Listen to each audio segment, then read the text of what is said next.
விட்டுட்டு பொட்டொன்னு வச்சுக்கம்மா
இந்த புண்ணிய உண்மையில் உனக்காண்டு பெருமைகள் அனைத்து நினைத்திருக்க வாழ்க பல்லாண்டு வளர்ச்சி பெருமைகள் தாய தமிழ் வணக்கம் தாய்ப்பிள்ளை உறவமா உணவு கிடக்கும் என பெருமை கிடங்க இந்த சுந்தரச்சோலை மேலும் மேலும் பெருமையுடைய இடமாக இருப்பது தங்களை போன்ற அறிவு நடந்த அறிவாளிகளும் புண்ணியவர்களும் வாழ்ந்த நாட்டுக்குள்ள இருப்பதனால சால சிறந்த பெருமை. எனவே ஒழுக்கம் எடுப்பதா ஒழுக்க உயிரினும் ஓமப்படும் என்ன வள்ளுவரின் கூட்ட கிடங்க அடிப்படை ஒழுக்க தகுதியோடு தாங்கள் இருக்கக்கூடிய நாட்டை பத்தியும் இடத்துடைய சிறப்பை பத்தியும் கேட்கலாம் நினைக்கிறேன். கேட்கலாமா? கேட்கலான்னு நினைக்கிறேன்னு புரியலையே. நினைச்சாத்தானே கேட்க முடியும். யாராவது இந்த கேள்வி நினைச்சா கேட்கலாம். வேற என்ன? ஆனா நினைக்கிறதெல்லாம் கேட்க முடியாது. நினைக்கிறதா கேட்க முடியாது. சில இடங்கள்ல நம்ம நினைப்போம். ஆமா இத கேட்கணும். உண்மைதான். ஆனா கேட்கறதுக்கு சரி தைரியம் வேணும். கேட்கறதுக்கு அறிவு வேணும். கேட்கிற விதம் வேணும். நீங்க கேட்கறதெல்லாம் சரியா தான் இருக்கு. காலமும் களமும் தான் வார்த்தையை தீர்மானிக்குது.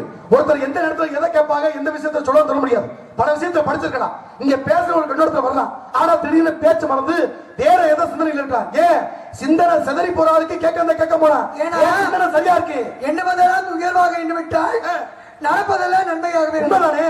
அப்ப என்ன நினைக்கிறோமோ அதான் நம்முடைய செயல்பாடு. அந்த எண்ணத்தை சொல்லிக்கிட்டு இருக்கேன்.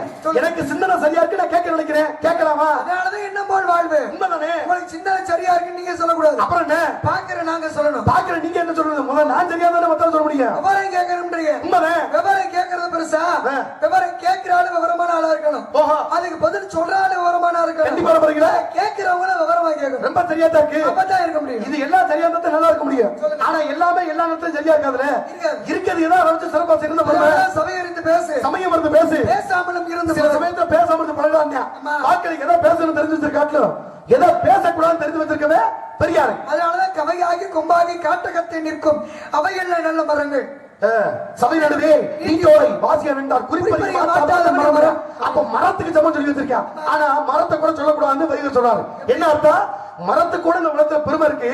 மரம்தானே எல்லாமே வாக்கிய உருவாக்குது.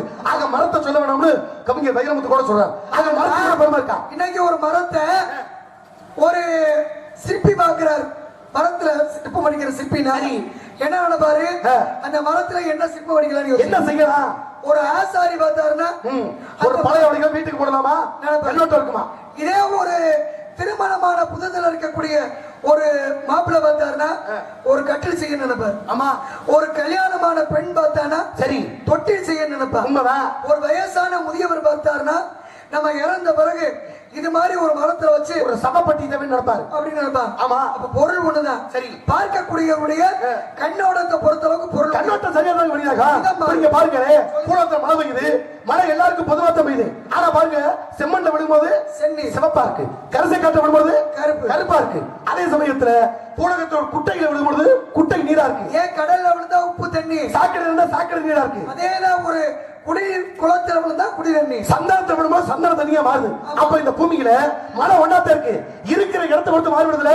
அப்ப பேசக்கூடிய சிறப்பு அப்படித்தான் அதனாலதான் படிச்சு கெட்டவனும் உண்டு, படிச்சா கெட்டவனும் உண்டு. ஆக இந்த இடத்துல படிச்சு கெட்டத்தனமா போகாம படிச்சு வாழ்த்தக்கூடிய சரித்திரத்தை பேசுவான். ஏன்னா படிச்சு கிட்டு இப்படித்தான் வாழணும். ஆமா. அப்படின்னு வாழ்ந்து காட்டவர் தருமர். சரி, படிச்சாலும் வாழ் தெரியும், வாழ்ந்து கெட்டு போனவே துரியோதனை. உண்மைதான். அப்ப இந்த இடத்துல நீங்க தர்மை மாதிரி பேச போறீங்களா, ஓஹோ, இல்ல துரியோதனை மாதிரி நடக்க போறீங்களா? நல்லதானே. அப்படின்னு உலகத்துல எல்லாம் தெரிஞ்சவனா இருக்கணும், இல்ல எதுவுமே தெரியாத மாதிரி இருக்கணும். எதுவும் தெரியாம இருந்துட்டா கூட பஞ்சாயத்து இல்ல, எல்லாம் தெரிஞ்சவனா தான் பஞ்சாயத்து இல்ல. இடப்பட்ட இடத்துல ரெண்டுக்கு மத்தியில தெரிஞ்சும் தெரியாம இருக்க மத்தியில பல சிக்கிறத பூமியில இருக்குண்டா. அப்ப எதார்த்தம் முழுமனதோட இருக்கணுமா? இன்னைக்கு அறிவாளி அறிவாளியும் போனா அவனுக்கு 3 பாதங்கள் இல்ல, அறிவாளி முட்டாளையும் போனா அவனுக்கு 2 பாதங்கள். முட்டாளும் அவனுக்கு ஒத்த பாதை பெருமை செத்தாங்க. முட்டாளும் ஒரு பாதையில போகும்போது இவரு அவருக்கு விட்டு தர மாட்டாரு, கண்டிப்பா அவர் இவருக்கு விட்டு தர மாட்டார். ஆக மொத்தம் ஒரு பாதை. அறிவாளி முட்டாள் வர வச்சுக்கோங்க, அந்த பக்கம் ஒரு அறிவாளி வருவாரு, இந்த பக்கம் ஒரு முட்டாள் வருவேன். முட்டாள் நடப்பேன் அவருக்கு நம்ம இறங்கி வழிவிடணுமா அப்படி வந்த வாயில நிற்பாரா. ஆனா அறிவாளி நினைப்பாரு, என் கூட மக்களுக்கு பிரச்சனை, நம்ம ஒரு வழியை பார்த்து இறங்கிடுவாராம். ஆக வந்தது ஒரு பாதை, இறங்கியது ஒரு பாதை. ஆக மொத்தம் 2 பாதையும் பெருமை செத்தால. ஏன்னா அறிவாளி சேரும் போது அவர் போட்டும் இவர் ஒரு பக்கம் நிற்பார். சரி, இவர் போட்டும் அவர் ஒரு பக்கம் நிற்பார். ஊடால இருக்கிறது ஒளிவரு. கண்டிப்பா. ஆக மொத்தம் 3 பாதை கிடைக்கும். இந்த உலகத்துல எந்த பாதையில போனாலும் சரி, இலக்க தீர்மானிச்சு போனாதே அவன் பெரிய வரக்கூடிய. என்னைட்ட எந்த பாதையில போனோம், 4 பேரும் மிச்சற மாதிரி வாழ்ந்து காட்டானே. 4 பேர் போன பாதையில போறானே, அந்த 4 பேருடைய துணை இல்லாம சரி பாண்டு செத்தவன் யாரு? என்ன கர்மே சொல்றோம்ல, இன்னைக்கு உள்ளது பெருமை இருக்கதான செய்யுது. ஊடகத்துல எவ்வளவு பெரிய ஆளா இருந்தாலும் பேசக்கூடிய திறனை நம்ம மட்டும் படிச்சிருந்தா போதாது, எதிரடியும் படிச்சிருந்தா மட்டும்தான் கருத்துக்களை வெளிக்கொள்ள முடியும். அதனால தமத்திற்கு ஒருவர், தமிழுக்கு இருவர், குணத்திற்கு மூவர், சமத்திற்கு நால்வர், சகலத்திற்கும் ஐவர், சுவைகள் 6, சுரங்கள் 7, திக்குகள் 8, கிரகங்கள் 9, பசி வந்தா 10 மறந்து. இந்த பூலோகத்துல மனிதனுக்கு பசியும் வந்துருச்சு வச்சுங்களே, 10 நானா பறந்து வரும்னா நானே பெருமை. நான் கேட்கிறேன், எவ்வளவு பெரிய ஆளா இருந்தாலும் ஒரு இடத்துல தலைக்கணம் அதிகமாச்சுன்னா இந்த உலகத்தில் எப்பேற்படுத்தணும் இழந்துடும் அர்த்தம். மன்னாரி மன்னர்ல மண்ண கவனம் உண்மைதானே. ஆக எவ்வளவு பெரிய ஆளா இருந்தாலும் அகண்ட பிடிச்சிருக்கும் போது பூலோகத்தினுடைய அரிய கடவாய் ஆரம்பத்துல துர்வாச மனிதர் குடித்த ஒரு மாலைய நம்ம ஆளு மமதையில கொண்டு போய் இந்திரன் கொடுக்கும் பொழுது இந்திராப்பட்டவன் யாரை வைக்கிறான், அந்த யானை கீழே போட்டு காலில் மிதிச்சுச்சா. அப்படிப்பட்ட யானைய எந்த யானையா போகணும் சாபத்தை கொடுத்தா? காட்டு யானையா போட்டுன்னு கொடுத்தா. காட்டு யானையா போட்டு சாபத்தை கொடுத்தாருல. அதனாலதான் இன்னைக்கு அந்த யானைக்கு உமோட்சம் தந்ததுனால சரி மதுரையிலே ஐராவத நல்லூர் அப்படின்னு பெருமை இருக்கு, ஒரு ஊரே உண்டு. பெருமை இருக்கா? இந்த யானை காட்டு யானை போடும்னாரு. அதே சமயத்துல எவ்வளவு பெரிய ஆளா இருந்தாலும் இந்த உலகமே போற்றக்கூடியவனுக்கு அரக்க கூட்டத்துல சூரவதமைய கஜமுகாசுரன், சிங்கமுகாசுரன், அஜமுகின்னு ஒருத்தர் தான். அஜமுகினாரு ஆட்டு தலை படைச்சவன், சூரபதமனுடைய தங்கச்சியானே. இப்ப அஜமுகி ஆட்டு தலையோட இருந்தா. இந்த காட்டு யானையா இந்திரனுடைய வச்சிருந்த யானை சாபத்துல போச்சு. இதெல்லாம் ஒரு தனிப்பட்ட கதை. இப்ப யானையா போனது அங்கிட்டு, இந்த உலகத்தில் ஆட்டு மோகம் கொண்டு வந்தது இங்க. ஆனால் ஆடும் யானையும் சேர்ந்து வழிபட்டுச்சே, அது எந்த ஒரு கேள்வி கேட்கிறீங்களா? இல்ல பதில் சொல்லணும். அப்பனா எது கேள்வி? எதுக்கெட்ட கேள்வியே? எங்க ஒரு 10 பேர் உட்கார்ந்து இருக்காங்க. 10 பேர் இல்ல, வெறும் பொட்ட தலைகளை தான் அப்படி பேசுவேன், வெறும் தலையை பேசுவேன். அப்படி பேசணும்னா அவ்வளவு ஒரு இதுல இருக்கீங்க. பேசத்துல வந்திருக்கேன். சரி, நீங்க ஆறு இருந்தாலும் இல்லைன்னு என் பேச்சு ஒரே மாதிரி தான் இருக்கேன். நீங்க கேள்வி கேட்டீங்கன்னா திருப்பி நானும் கேள்வி கேட்பேன். யாரும் புடிச்சு வச்சிருக்கீங்க, கேட்ட கடைக்கு படிச்சு வச்சிருக்காங்க. நீங்க அப்படி தைரியம் எல்லாம் வர முடியாது. பெரிய புடிச்சவனுக்கு துக்கம் பண்ணிட்டேன். படிச்சிருக்கீங்க. பெரியாருக்கு மரியாதை இருக்கட்டும், பெரியவனுக்கு நான் மரியாதை. நீங்க பெரிய ஆளுக்கு போய் பெரிய ஆளா இருங்க. அப்புறம் என்ன, இல்ல சின்ன ஆளுக்கு சின்ன ஆளா இருங்க. எவ்வளவு பெரிய ஆளா இருந்தாலும் அன்புக்கு அடிமை. உங்க வேலை இங்க நடக்காது. அப்புறம் பாத்துக்குவோம். ஏன் வேலை நடக்க நீங்க எப்படி சொல்ல முடியும்? எந்த வேலையும் முடிக்கணும்னு நினைச்சுங்க தொடுத்து புடினப்பா. முடிக்க நினைச்சா ஒத்த கடத்துல முடிச்சு விடுவேன். அப்பா இன்னைக்கு கொஞ்சம் தொண்டை கட்டி இருக்கு, பேச முடியல, அதான் பிரச்சனை. தொண்டை கட்டி இருக்குன்னு சொல்லிட்டு நீ இப்படி பேசிக்கிட்டீங்க, அப்ப தொண்டை வராம எப்படி பேசுவேன்? பாப்பமா என்ன வரக்குன்னு பார்த்து பேசுவோம். சரி, அப்ப நான் கேள்வி கேட்கிறேன் இல்லைங்க. சரி, இப்படி பேசுறாள்கிட்ட என்னதை பேச சொல்றீங்க? இப்படி பேசுறாள்னா நான் கதைக்கு அப்புறம் படி கேட்கிறேன். சரி, இப்ப என்ன ஆரோட கதை கேட்கிறேன். சமூகிக்கு ஆட்டு தலை, ஐராவத யானை, காட்டு யானையா போச்சு. இது ரெண்டும் சேர்ந்து 2 உருவமும் எங்க வழிபட்டு எங்க இருக்கு? அந்த ஆட்டோட ரூபமும் யாரையுடைய உடலுமாக வழிபட்டது எங்கன்னு நான் கேட்கிறேன். சரி, நான் கேட்கிறேன் உங்களை. ராமன் இருந்தார். சரி, ராமன் சீதையை மீட்ட சென்றார்.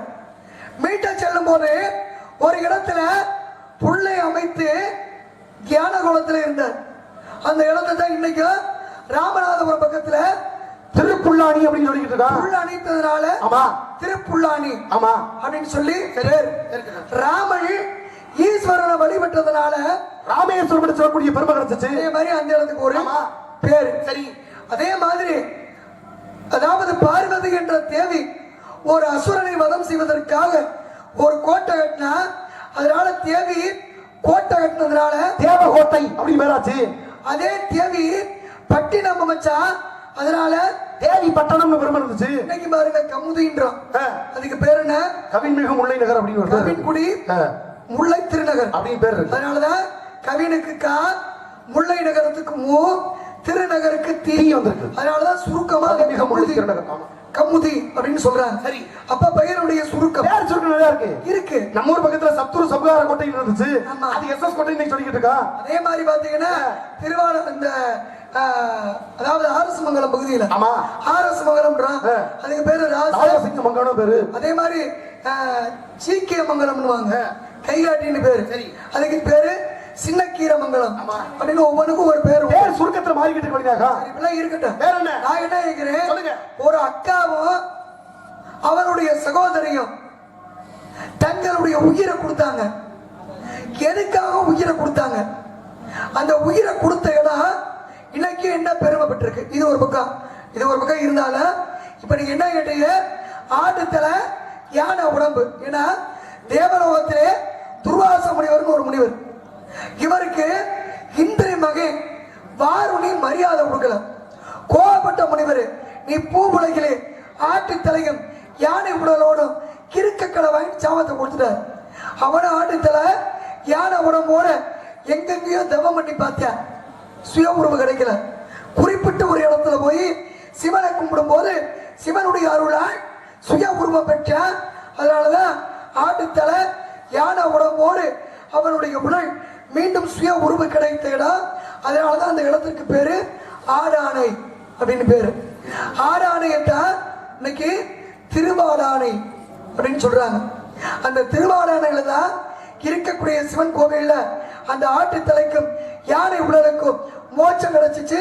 இதான் பதில். நல்ல ஒரு சிறப்பான செய்தி பண்ணியாகும். ஆக அப்படிப்பட்ட பெருமை இங்க இருக்கு. அதனாலதான் சூரியன் வர்றா வரும்பொழுது நந்தி எடுக்கும் பொழுது ஏன் சிவனை பார்க்கணும், ஓ ஒளி வீசனானது ஆணவத்தை பாக்குறியா அப்படின்னு சூரியனுடைய ஒளியை வாங்கி கொண்டு வைத்திருந்தா ஒளியை கொடு அப்படின்னு கேட்டா கொடுக்க முடியாது, பரம்பொழுதுதான் கொடுக்கணும் சொல்ல. சரிப்பா அப்படின்னு எங்க போகணும், குறிப்பிட்ட இடத்துக்கு வந்தா ரத்ன கல்லால் அபிஷேகம் செய்து பெருமை சேர்த்தா, அதான் ஆதி ரத்னேஸ்வரர் பிடிச்சக்கூடிய பெருமையோடு திருவாரூரில இன்னைக்கு இருக்கு. அப்ப ஆடும் யானையினுடைய அந்த தோட்டத்தினுடைய சேர்ந்து வழிபட்ட இடம் தான் திரு என்ற உயர்மொழி சேர்க்கப்பட்டு திருவாடானை அப்படி பேரா இருக்கு. பெருமைகள பாருங்க, நீங்க சொன்ன இதே கருத்து அக்காவுக்கு தங்கச்சி பெருமை எங்க அடைக்க முடியும்? எப்படி இந்த பூமியில இன்னைக்கும் சிறப்புகள் பல பொதித்த ஒரு இடம்னா அது நம்ம பகுதி.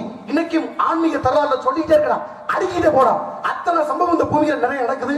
குறிப்பிட்டு நம்ம ராமநாதபுரம் இருக்கட்டும், சிவகங்கையா இருக்கட்டும், மதுரை எம்பதியா இருக்கட்டும், இதை சுத்தி உள்ள கதைகளை பேசவே நாள் கிடைத்த யுவம் பத்தாது. அப்படிப்பட்ட சம்பவங்கள் பூமியில உண்டு. அப்ப அக்காவுக்கு தங்க சிறப்பு இருக்குன்னா எங்க எப்படிப்பட்ட இடம்?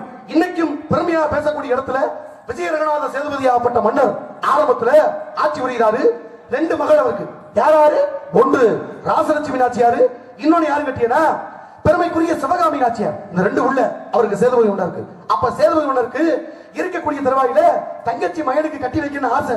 அப்பதான் ஒரு பிள்ளைய கட்டி வைக்கும் பொழுது இன்னொரு இடத்துல வீணா போய் சொல்லி ஒரு காலகட்டத்தின் அடிப்படையில 2 பிள்ளையுமே தன்னுடைய மருமகனுக்கு கட்டி வச்சாச்சு. அவர் பேர் தண்டபாணி தேசியர்னு பேரு. இந்த தண்டபாணி தேசியருக்கு அக்காடு தங்கச்சி ஒரு குடும்பத்துல வந்த 2 பிள்ளையும் 2 மகளையும் கட்டி கொடுத்துட்டார். கட்டி கொடுத்து பொறுப்பு படைக்கிறார். என்ன பொறுப்பு?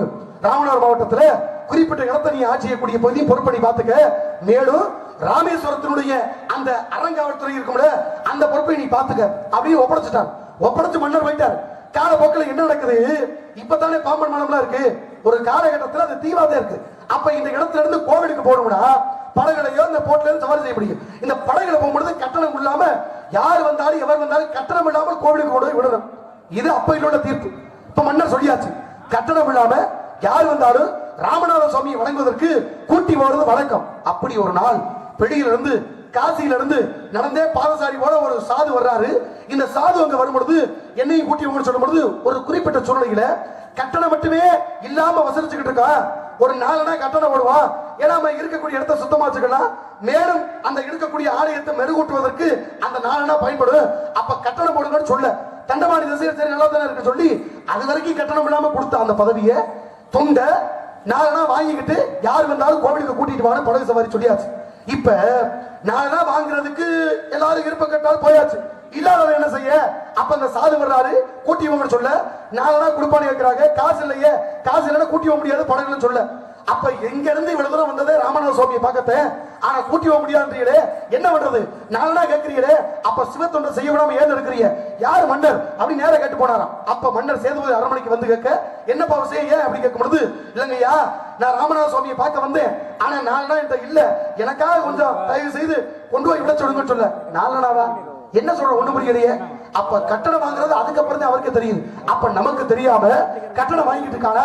நேரம் போய் கேட்டாரு, தண்டபாணி தேசியம் வந்தாரு, என்னப்பா நாளா நீ வாங்குனியா? ஆமாங்க ஐயா வாங்கினு ஒத்துக்கிட்டார். வேற எதே அவர் சொல்லல, மறுக்கல அப்படி இப்படி எதுவுமே சொல்லல. நான் தான் வாங்கின உண்மைதான் ஒத்துக்கிட்டார். அப்ப ஒத்துக்கிட்டாரா இல்லையா?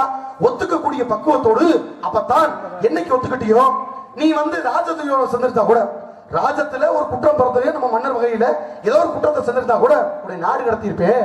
ஆனா நீ செய்தது சிவ துரோகம், அதுக்கு மன்னிப்பே கிடையாது, உன் தலை வெட்டப்பட வேண்டும் அப்படின்னு தீர்ப்பை கொடுக்க தலையை வெட்டி விட்டாங்க.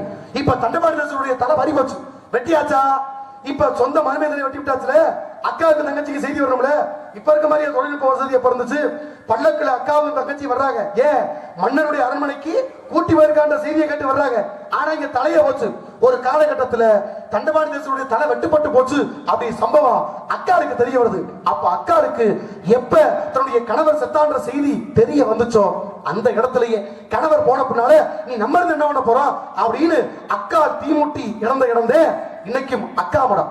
தங்கச்சிக்கு விஷயத்தை கழிப்பட்டு அந்த தங்கச்சி தீமூட்டி இழந்தே தங்கச்சி மடம். அப்ப அக்கா மடம் தங்கச்சி மடம் இருந்ததுன்னா எப்ப இந்த பூடகத்துல சிவ துரோகம் செய்தவர்கள் யாராக இருந்தாலும் அவன் தலை வெட்டப்படும் சேதுபதி மன்னர் கொடுத்த உத்தரவு படியில இன்னைக்கு நடந்த சம்பவமாக அக்கா மடம் தங்கச்சி மடம் இருக்குன்னா பெருமை இல்லாம இருக்கா? இருக்குல்ல, இல்லையா? அதனாலதான் கேட்டேன். ஏன்னா அக்காவையும் தங்கச்சியும் ஒரே தன்னுடைய மருமகனை கட்டி கொடுத்தாரு. ஒரே மருமைய 2 பெண்ணை கட்டி கொடுத்துருக்கா. அவனை கொண்டா நம்ம பிள்ளைகளுடைய வாக்க கெட்டு போயிருமே அப்படின்னு அவர் நினைக்கல. என்ன பண்ணார் சேதுபதி மன்னர்? தன்னுடைய மருமகனை கொண்டார். எப்படி மனுநீதி சோழன் ஒரு பசுவுக்கு நீதி வழங்குவதற்காக தன்னோட மகன் வீதி விலங்கனை தேர்காலில் அழுத்தி கொன்றாரோ, அதே மாதிரி தவறான தீர்ப்பை சொன்னதற்காக நெடுஞ்செழிய பாண்டிய மன்னன் தன்னுடைய உயிரை கொடுத்தானா. அப்ப இதுக்கெல்லாம் சமமான ஒரு விஷயம் சேதுபதி நாட்டிலே நடந்திருக்கு அப்படின்றதுக்கு எடுத்துக்காட்டு அக்கா மடம் தங்கச்சி மடம் என்று சொல்லக்கூடிய 2 இடம். அதனாலதான் உங்கள்ட்ட இந்த விஷயத்தை கேட்டேன். இது ஒரு முறை இருந்தாலும் இன்னைக்கு பாத்தீங்க அப்படின்னு சொன்னீங்கன்னா, நீங்க சொன்ன மாதிரி ஒரே ஒருத்தருக்கு வாக்கப்பட்டது. உக்கிரபாண்டிய தேவருக்கு இந்திராணி அம்மாவை கல்யாணம் பண்ணி வச்சாங்க, குழந்தை இல்ல. மீண்டும் என்ன பண்ணாங்க, இன்னொரு திருமணமும் அவருக்கு பண்ணி வச்சாங்க. ராமலட்சுமி அம்மையார்னு நினைக்கிறேன், கல்யாணம் பண்ணி வச்சாங்க. அவங்களுக்கும் குழந்தை இல்லை. அப்படி குழந்தை இல்லாத போது இந்த இந்திராணி அம்மாவை அழைச்சிக்கிட்டு உக்கிரபாண்டிய தேவர் எத்தனையோ ஆலயத்துக்கு போனாங்க, பிள்ளை இல்லை. இன்னைக்கு நம்ம மானாமதுரைக்கு அருகிலே கட்டிக்குளம் அப்படின்ற ஊர், அந்த கட்டிக்குளத்துல மாயாண்டி சித்தர் அப்படின்னு சொல்லுவாங்க. ஓடுற ரயிலே நிப்பாட்டினவர் தன்னுடைய சக்தியால. அப்படிப்பட்ட சித்தரு இவர்கிட்ட போய் 2 பேர் ஆசீர்வாதம் வாங்கும் போது அவருடைய அருளாலே ஒரு ஆம்பளை பிள்ளை பிறந்துச்சு.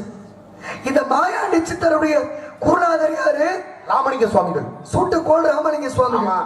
அப்ப முத்து மாதிரி ஆம்பளை பிள்ளை பிறந்ததுனால மாயாண்டி சித்தருடைய குருநாதர் ராமலிங்க சுவாமி பேரை சேர்த்துதான் முத்துராமலிங்கம் அப்படின்னு ஐயா முத்துராமலிங்க தேவருக்கு பேர் வச்சாங்க. அப்ப இன்னைக்கு வர ஒரு சித்தருக்கு சமமா சொல்றோம் அப்படின்னா அதுக்கு காரணம் அவருடைய பிறப்பிலேயே சித்தர்களுடைய ஆசீர்வாதம் இருந்தது. அவனுடைய பெருமை அங்க இருக்கு. ஏன் ஆரம்பத்தில் மன்னனாகப்பட்டவர் பெருமைக்குரிய பசுமன் முத்துராமலிங்க தேவர் என்ன பண்றாரு, நம்ம உயர்வான மிகப்பெரிய தலைவர்கள் அழைத்து பேச வைக்கக்கூடிய அவருடைய வழக்கங்கள். அப்படிப்பட்ட இடத்துல பர்மா மக்கள் பர்மா நாட்டுக்கு தலைவர் பசுமன் முத்துராமலிங்க பேசுறதுக்கு அழைப்பு விடுறாங்க. அப்ப போறாரு. போகும்பொழுது முதல்ல பேச ஆரம்பிக்கிற பெருமாள் தலைவருக்கு நல்ல வரவேற்பு கொடுப்பாங்கல்ல. அந்த நாட்டுடைய வழக்கம் பர்மா மக்களுடைய வழக்கம் என்ன கேட்டீங்கன்னா, பெண்கள் கூந்தல் தலையில வெடிச்சு அந்த கூந்தல் மேல நடந்து வரக்கூடிய வழக்கம். அப்ப எல்லா இடத்துல இருந்து வரக்கூடிய தலைவர்களுக்கு அப்படிப்பட்ட வரவேற்பு நடக்குது. தென்னகத்துல இருந்து முத்துராமலிங்க தேவர் ஐயா அவர் போறாரு. போகும்பொழுது அவருக்கு அதே மாதிரி பெண்கள் கூந்தல் வெடிச்சு கூந்தல் மேல நடந்து வாங்க ஏன்னு சொல்ல. அப்பதான் முத்துராமலிங்க தேவர் பார்த்தாரா, என்ன பெண்கள் கூந்தல் விட நான் முதிச்சு வரதா? ஐயா, நான் முதிக்க முடியுமா? என் நாட்டுல தாய் மீனாட்சி பராசக்தி அப்படின்னு கையெடுத்து கும்பிட்டுக்கிட்டு இருக்கேன் நானு.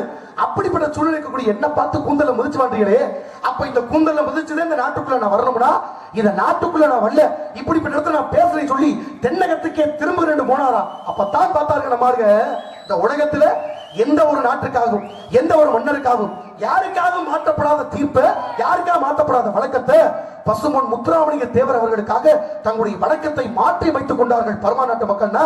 அப்படிப்பட்ட பெருமை மக்களையும் சரி, மன்னரும் சரி, பெண்களுக்கும் சரி உயர்வை கொடுக்கக்கூடிய பேசோட்டு பேசி வச்சு ஐயா ஒரு பேச்சு. அதனாலதான் இன்னைக்கு எத்தனையோ இடங்களிலே ஐயா போய் சொற்பொழிவு பேசியிருக்காரு. ஆமா.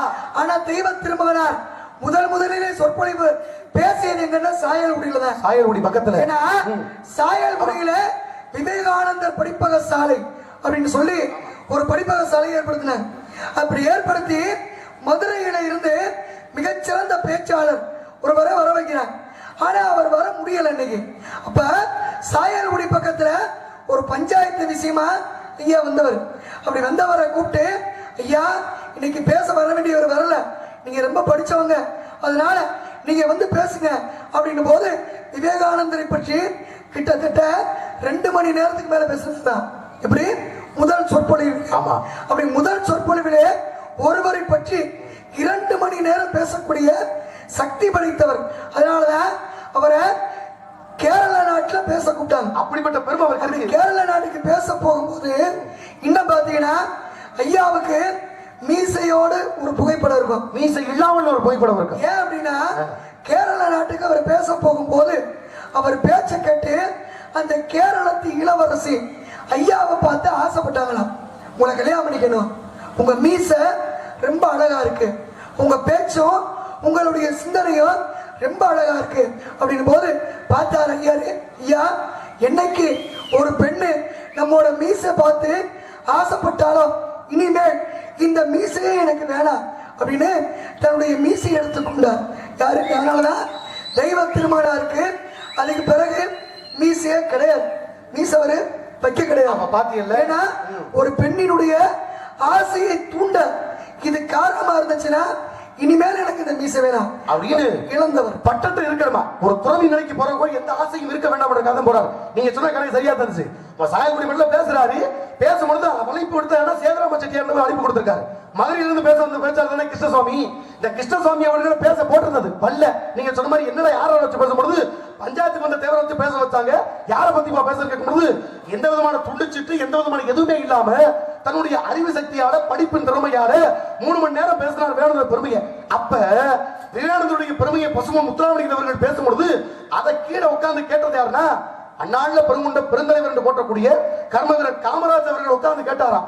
தேவரை போன்று கண்ணியமிக்க பேச்சாற்றப்படுத்தவர்கள் எங்கள் இடத்துக்கு தேவைன்னு அவர் மூலமா பாராட்ட வாங்கியிருக்காங்க. என்ன அர்த்தம் கேட்டீங்கன்னா சுபாஷ் சந்திர போஸ் அவர்கள் நம்ம நாட்டுக்காக கஷ்டப்பட்டு உழைத்தவர்கள், அதுவும் வீரமா நம்முடைய சுதந்திரத்தை கேட்டவர்.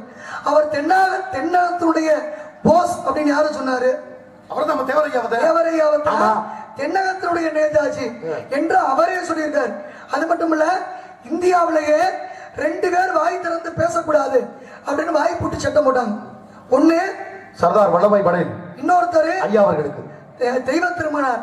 ஏன்னா இவங்க பேச ஆரம்பிச்சாலே இளைஞர்களுடைய சுதந்திர தியாகம் அதிகரிச்சுக்கிட்டு இருக்குமா, அதிகரிச்சுக்கிட்டு. அதனால எங்கேயும் பேசக்கூடாது வாய் போட்டு சட்டம் போட்டாங்க. அது மட்டும் இல்ல, குற்ற பரம்பரை சட்டம் அப்படின்னு ஒரு சட்டத்தை ஏற்படுத்தும் போது அதை எதிர்த்து மக்களுக்கு குரல் கொடுத்தவர் யார் அப்படின்னா அதுவும் தெய்வ திருமகனார் தேவரையா. அது மட்டும் இல்ல, மீனாட்சி அம்மனுடைய ஆலயத்திற்குள்ள பிராமணரை தவிர, அதாவது உயர்ந்த ஜாதியினரை தவிர யாரும் உள்ள போகக்கூடாது அப்படின்னு ஒரு சட்டம் இருக்கும் போது அதை எதிர்த்து அங்க எல்லாரும் கூட்டி விட நாளைக்கு வருத்தப்படாதுன்னு நான் இருக்கிறேன் கொடுத்த. அதனால எனக்கு தெரிஞ்ச வரைக்கும் சாதிக்கிறவர் கிடையாது. தேசிய தலைவர் பசும்பொன் முத்துராமலிங்க அவர்கள் பேசிக்கிட்டு இருக்கோம், பாடிக்கிட்டு இருக்கான். தேசியமும் தெய்வீகமும் இரு கண்கள் அப்படின்னு சொன்னாரே. அதனாலதான் வீரமற்ற விவேகம் கோழைத்தனம், விவேகமற்ற வீரம் முரட்டுத்தனம். அவருடைய பெருமை ரெண்டுமே இருக்கணும் அப்படின்னு சொல்லிட்டு போனாங்க. இப்படி பெருமையானவங்க எல்லாம் வாழ்ந்த நாடு. அப்படிப்பட்ட சிறப்பு இந்த பூமியில இருக்க பெருமை மண்ணு உண்டு. இருந்த வீட்டுக்கு இது ஒரு பக்கம் இருக்கட்டும். ஆமா. இருண்ட வீட்டுக்கு வெளிச்சம், வருடத்திற்கு தண்ணி, ஜாடிக்கு மூடி, குரலுக்கு இனிமை, உரலுக்கு உலகம், பெண்களுக்கு பருவம் 7. இந்த பருவமெல்லாம் இருக்குல்ல, ஆமா. ஒவ்வொரு பெண்ணாகப்பட்டவனுக்கு எல்லாமே தனிப்பட்ட பெருமை தேவை இருக்கட்டும்ல. இப்ப நான் கேக்குறேன், என்னமா மனித உயிரோட வாழணும்னா அன்றாட வாழ்க்கைக்கு என்ன வேணும்? நான் மனுஷன் உயிரோட வந்தா உண்ண உணவு, உடுத்த உடை, இருக்க இருப்பிடம். நிச்சயம் இதே மூணு. உண்ண உணவு வேணும். உணவை எப்படி சாப்பிடுறோம்? உணவை என்ன பண்ணுவோம்? கையில் அள்ளி வாயில பிடிச்சு சாப்பிடுறோம், குடிஞ்சு சாப்பிடுறோம், கையில அள்ளி குடிஞ்சு சாப்பிடுறோம். தண்ணி குடிக்கிறோம். ஆமா. தண்ணி எப்படி குடிக்கிறோம்? அண்ணாந்து குடிக்கிறோம். ஏன்னா காலையில நடக்கிறதானே. அதான் ஏன் நடக்குது? யதார்த்த தர்ம பூமியில சாப்பிடும் போது குடிஞ்சுதானே சாப்பிடுறோம். சரி, தண்ணி குடிக்க நிமிந்தானே குடிக்கிறோம். ஏன்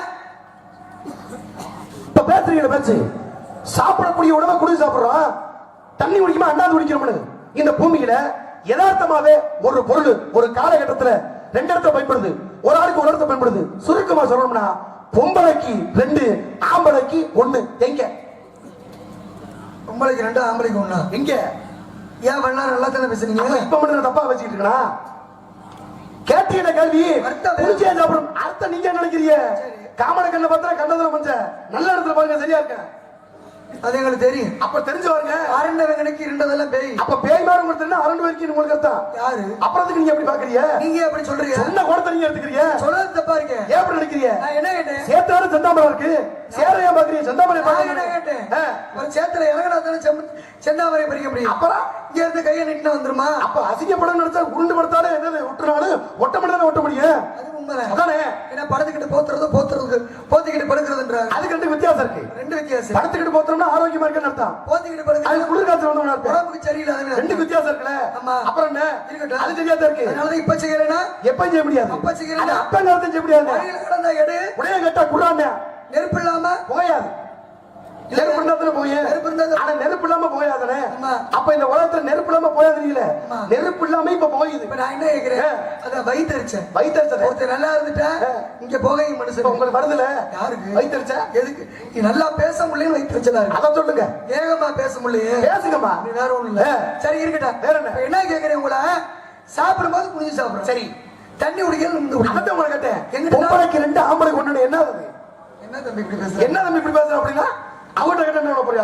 சின்ன பிள்ளையோட அழகா உட்கார்ந்து பாக்குது. அவங்க பாக்குறதுல நான் பேசிக்கிட்டு இருக்கேன். பொம்பளைக்கு 2 அத கேட்டேன். ஆம்பளைக்கு 1. என்ன அது? உலகத்துல உள்ளது என்ன கணக்கு? ஆம்பளையா பிறந்து சொல்லுங்க. வளர்ந்து கல்யாண காட்சி பண்ணி புள்ள ஒட்டி பெத்து பேரம் பேத்தி பார்த்து எப்படி செத்தாலும் சரி, செத்து போன ஆம்பளைக்கு பாலை கட்டணும்னா தென்னை ஓலை வேணும். ஒரு தடவை தென்னை ஓலை ஆம்பளைக்கு. பொம்பளை பிள்ளை எப்படி? பொம்பளை பிள்ளை பிறந்து வளர்ந்து ஒரு 12-13 வயசு ஆயிடுச்சுன்னா பருவடைஞ்சிடும். பருவடைஞ்சா தாய் மாமே குச்சி கட்ட வருவார். குச்சி கட்ட என்ன வேணும்? தென்னை ஓலை.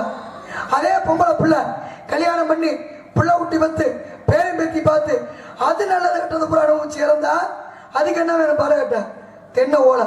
அப்ப பொம்பளை பிள்ளை வாழ்க்கையில 2 தடவை தென்னை ஓலை பயன்படும். ஆம்பளை வாழ்க்கையில 1 தடவை தென்னை ஓலை பயன்படும். பொம்பளைக்கு 2, ஆம்பளைக்கு 1 பயன்பாட்டுல இருக்குல்ல.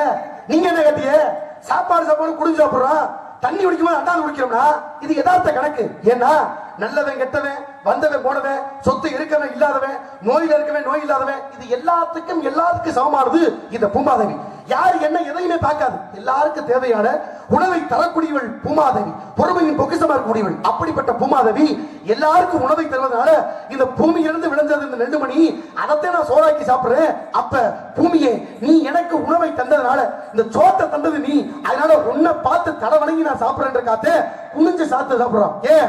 பூமாதேவிக்கு நன்றி சொல்ற விதமாக, பூமாதேவியை மதிக்கும் விதமாக இன்னைக்கு நம்ம சாப்பிடும் பொழுது குனிஞ்சு சாப்பிடுறோம்னா இந்த உணவை தந்தவள் நீ, எனவே உனக்கு தலை வணங்குகிறேன். அதுக்காக குனிஞ்சு சாப்பிடுறோம்.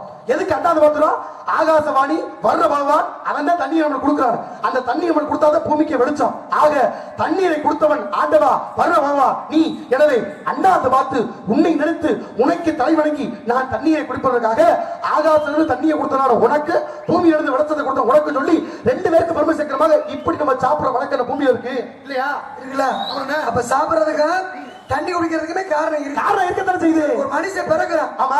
பிறந்த மனுஷன் சரி என்னைக்கு நாள் இப்ப இரவுனா பகல், மேடுன்னா பள்ளம், நல்லதுன்னா கெட்டது, வரவுன்னா செலவு, பிறப்புன்னா இறப்பு, இறந்து போயிடும். யதார்த்தம் தானே.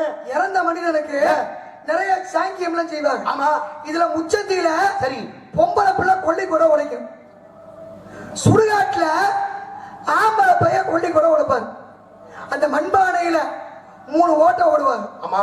ஒரு சுத்தி வர ஒரு கொத்து அருவாள்ல, ஒரு சுத்த ஒரு அருவாள்ல ஒரு கொத்து, இப்படி 3 சுத்து 3 பானையில ஓட்ட போடுறாங்க. சரி. அதுக்கப்புறம் அந்த 3 சுத்தி வந்த பிறகு அந்த பானையை கீழே ஓட்டு உடைச்சு போடுறாங்க. ஏன் கொல்லிக்கூடத்துல 3 ஓட்ட போடுறதுக்கு நீங்க கேட்கறீங்கல்ல? ஆமா. நான் கேட்கிறேன், கேளுங்க. ஒரு மனிதனோட வாழ்க்கையில பிறப்பு என்ன சொன்னீங்க? பிறப்புன்றதா இறப்பு இருக்கும். ஆண்டாண்டு காலம் மறந்து கொண்டாலும் ஆண்டாண்டு விட்டு போவதுக்கு விட்டபடம் சுட்டபடப்புங்கிற ஒரு சுற்றத்தூர். அப்ப நல்லது கெட்டது யாருக்குமே தெரியாது. ஒரு காலத்துல வந்தோம்னா போயிட்டாங்க.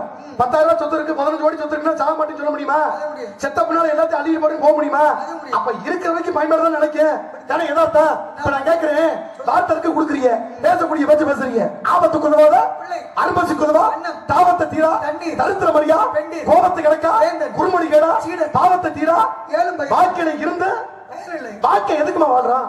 வாழ்க்கை நல்லா வாழ்றது, நல்லா வாழ்றது தானே சந்தோஷமா நல்லா வாழ்றவங்க கெடுக்காம, சரி, முடிஞ்ச அளவுக்கு உதவி பண்ணலைனால உபத்திரியம் பண்ணாம உபத்திரியம் பண்ணாம நல்லபடியா வாழ்றதுக்கு இந்த உலகம் போற்றக்கூடிய உத்தமமான வாழ்றான். சந்தோஷமா வாழலைனால நிம்மதியா வாழ்ந்துருக்கு. ஏன்னா யாருக்குமே நம்ம கொடுத்து வாழ பரவாயில்ல, கெடுத்து வாழக்கூடாது. அப்ப கெடுக்காம நல்ல முறையில நல்லபடியா வாழ்க்கை வாழ்க்கை தானே பெருமை. இப்ப வாழ்க்கையில வாழும்போது இருமணம் இணையக்கூடியது திருமணம் பேரு. இல்லறம் அல்லது நல்லறம் பண்றீங்க அவை சொன்னாங்க, உண்மைதானே? இப்ப நான் கேட்கிறேன், திருமணம் பண்றான் ஒரு வீட்டுல, திருமணம் பண்ணக்கூடிய ஆளு மணப்பெண்ணையே மணமகனையே வயதுல மூத்தோர்கள் பெரியோர்கள் யாரா இருந்தாலும் எப்படி வாழ்த்துவாங்க? 16 பெற்ற பெருவாழ்வாழ். வேற நல்லா இருக்குப்பா. வேற தீர்க்க சுமங்கலிப்பா. அடுத்து நலமோடு வாழ்க. பிறகு மங்களம் உண்டாகட்டும். அப்புறம் 100 வயசு வரைக்கும் வாழுங்க. யாருக்கு வாழ்த்துறோம்? எல்லாருக்குமே.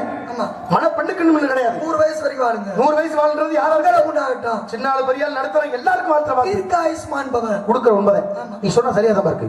தீர்க்காயுஷ் பவ, மங்களமா வாழ்க, தீர்க்க சுமங்கலி பவ, 16 பெற்று பெருமாள் வாழ்க, வாரியன் வாரியா குடும்பம் தலைக்கணும். இதெல்லாம் யதார்த்தம் வாழ்த்துறது உண்டு. நோயற்ற வாழ்வு, குறைவற்ற செல்வம், நோய் நொடி இல்லாம வாழ்ந்து வாழ்த்துறோம். உண்மானே. இப்ப கடைசி அவன் சொன்னீங்க எத்தனை வருஷம் வாழணும்னு? 100 வருஷம். எத்தனை வருஷம்? 100 வருஷம். ஏன் ஒரு 110 வருஷம் சொல்லிருக்காமல, ஒரு 120 சொல்லாமல, 150 சொல்லாமல, எதுக்கு குறிப்பிட்டு 100 வருஷம் வாழ சொல்றாங்க? 110 வருஷம் வரைக்கும் வாழுப்பா. 120 சொல்றத பாரு. ஒரு நாள் கேட்கணுமா இல்லையா? 1 100. சரி, இது ஒரு இலக்குதே. 1000 சொல்ல முடியாதுல்ல? முடியாது. அதனால 100 வயசு வரைக்கும் வாழணும்னு சொல்லிருப்பாங்க. ஆனா குடும்பம்னா 1000 இருக்குன்னு சொல்லிருக்கல. அப்புறம் என்ன? சரிங்க. அப்புறம் என்ன எடுத்துக்கங்க. சரி, 105 வயசு 110 வயசு வரைக்கும் வாழ்ந்தாலும் நம்ம ஊர்ல எனக்கு தெரிஞ்சு 110 வயசு வரைக்கும் எங்க ஊர்ல வாழ்ந்திருக்காரு. ஏன் அதுக்காக ஒரு 17 வயசு 20 வயசு 40 வயசுல ஆண்டவரை அழைச்சிட்டு போனாலும் இருக்கத்தாமா செய்யுது. எனக்கு தெரிஞ்ச வரைக்கும் பாருங்களே, 10 வயசு வரைக்கும் வாழ்றானோ 16 வயசு வாழ்றானோ அதை பத்தி பிரச்சனை இல்ல. நாட்டுக்கு நல்லது சொல்றானோ கெட்ட சொல்றானோ பத்தி பிரச்சனை இல்ல. நல்லா வாழ்ந்தானா, நல்லா வாழ்ற எல்லாரையும் நல்லா இருப்பா. 100 வயசு வாழ்றான்னு வாழ்த்துறோம்ல, எதுக்கு சொல்லணும் கேட்கிறேன். 100 வயசு வரைக்கும் வரத்தான் நான் கேட்டேன். குறிப்பிட்டு எதுக்கு அந்த 100 மையப்படுத்தின? பொதுவான கருத்து தான். என்ன கருத்துன்னு கேட்டேன். ஒரு கருத்து மங்கி போச்சா? உங்களுக்கு மங்கும், இவருக்கு எதுக்கு மங்கு? பேசணும்ல சொல்லுங்க. சொல்லுத்தாங்க. ஏன் எனக்கு பதில் சொல்லுங்க. நான் கேட்ட பதில் இல்லையே. பள்ளிக்கூடத்துல ஏன் ஓட்ட ஓடுறோம்? 100 வயசு வரைக்கும் ஏன் வாழ்றான்? எதுக்கு வாழணும்? என்ன இப்படி ஏட்டி போட்டி பேசிட்டே? அப்ப ஏட்டி போட்டி நீங்க பேசினா இன்னைக்கு நாங்க பிடிக்குதோ இல்ல கசக்குது? கசக்கத்தான் செய்யும். உங்களுக்கு நல்ல மனுஷன் வேப்பம்பு மாதிரி வேப்பால கசக்கத்தான் செய்யும். உடம்புக்கு நன்மைதானே. கொள்ளிக்கூடத்துல 3 ஓட்ட ஓடுறாங்க. இது ஒரு சடங்கு. இதை ஏன் செய்யறாங்க? இது என்னோட முதல் கேள்வி. நான் தான் கேட்டிருக்கேன், நீங்க தானே பதில் சொல்லணும். அதான் நான் கேட்கிறேன். கொள்ளிக்கூடத்துல ஓட்டுகின்றது மனுஷன் வாழ்ந்து செத்த பின்னால. நான் வாழ்றப்ப கேட்கிறேன், வாழ்றத சொல்லுங்க, அப்புறம் செத்த நான் சொல்றேன். இது என்ன வாழ்றது? முன்னாடி என்ன நடக்குது, பின்னாடி என்ன நடக்குது, இதெல்லாம் கேள்வி நடப்பதானமா? கேள்வி நான் கேட்டிருக்கேன். கேள்விக்கு தான் நான் கேட்டிருக்கேன். நான் தானே கேட்டிருக்கேன். பதில் சொல்லுங்க. நான் கேட்ட வரலைங்க. ஏன் தெரியாதா? அப்ப உங்களுக்கு புரியாதா? எனக்கு புரியும். நான் பேசுற பத்தி நீங்க சொல்லிருக்கணும்னு நினைக்கிறேன். இன்ன வரைக்கும் அதை கேட்க தெரிஞ்சு சின்ன பிள்ளைகிட்ட கேட்டு பாருங்க. சின்ன பிள்ளைகிட்ட கேட்டா என்ன சொல்லுவாங்க? யாரு முதல்ல? நான் தானே கேட்டேன். ஆமா, அவர் தானே சொல்லணும். உண்மைதான். சொல்லி புட்டா கேள்வி கேட்கணும். சரி, அதான முறை. உண்மைதான். அப்புறம் என்ன பேசுறீங்க? ஓடுகிற வண்டியோட ஒத்துமையா 2 மாடு இருக்கியா? ஒத்த மாடு சொல்லிருக்கானா? அப்ப 2வது போய் சொல்லுங்க, அப்புறம் பேசுவோம். சரி, மாடு நல்லா ஓட்டும். சரி, மாடு எப்படி ஓடினாலும் வண்டி ஓடணும்னா அச்சாணி வேணும்ல? அதுக்கு தான் அறிவு வேணும்ன்றது உண்மைதான். சரி, இப்ப நான் உங்களுக்கு கேட்கிறேன், வேற என்ன? ஒரு கல்யாணம் வைக்கிறோம். சரி, காது ஊத்து வைக்கிறோம். இருக்கட்டும். ஊர்ல திருவிழா வைக்கிறோம். ஆமா, இந்த வாருங்க கோயில்ல திருவிழாவுக்கு என்ன கட்டிருக்காங்க? பாலமரம் கட்டிருக்காங்க. பாலமரம் உண்மைதான். ஏன் இம்பிட்டு ஆலமரத்தை கூட ஒடிச்சு கட்ட வேண்டியதானே? சரி, அரச மரம் கூட புனிதமான மரம் தானே. ஓஹோ. அரச மரத்தை கூட வெட்டி கட்ட வேண்டியதானே? ஏன் வாழை மரம் கட்டணும்? அரச மரத்தை கொண்டு உங்க தலையில கட்டுறாங்க. ஏன் உங்க வாய்ப்புல கட்ட முடியுமா? உங்க கழுத்துல வச்சு கட்ட? கேட்டா அதை போய் கட்டுறாங்க கேட்டீங்கன்னா இல்லங்க, எதை கட்டணும் மாத்திரம் கட்ட முடியும். வாழை மரம் கட்டுறான். ஏன்?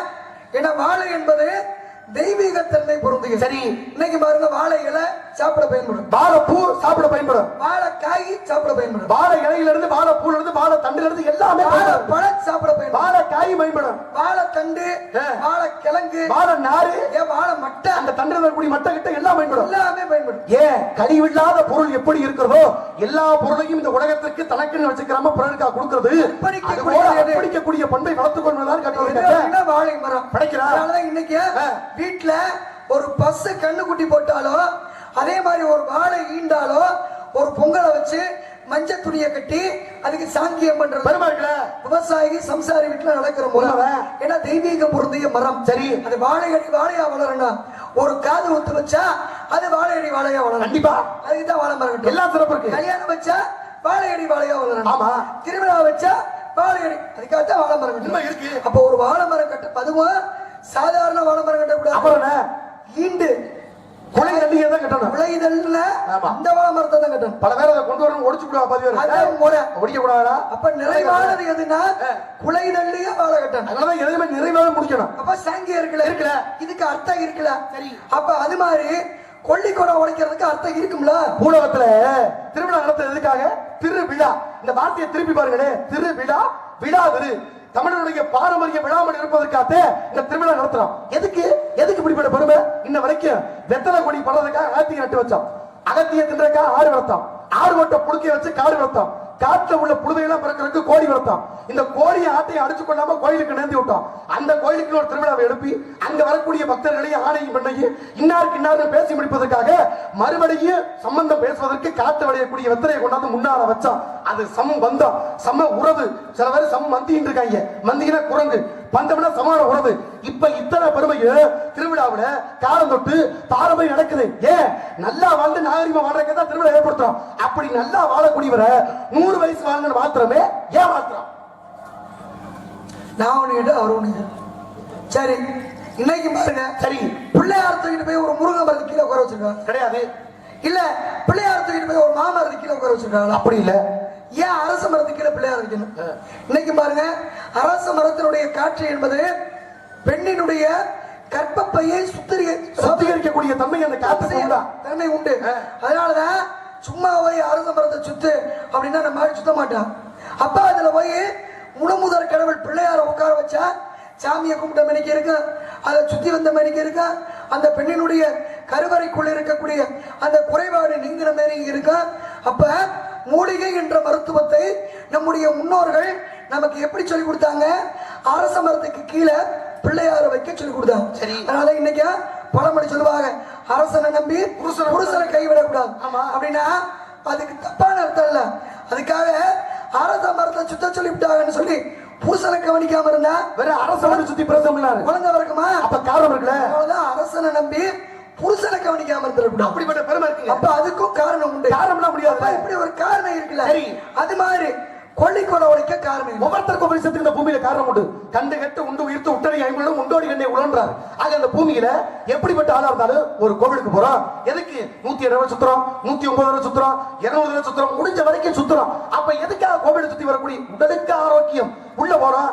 இறைவனுடைய மந்திரத்தை சிவாயினம் என்று சிந்திப்போருக்கு அவாய் ஒருபோதும் இல்லை ஐயனே மந்திரத்தை சொல்றோம். எதுக்கு?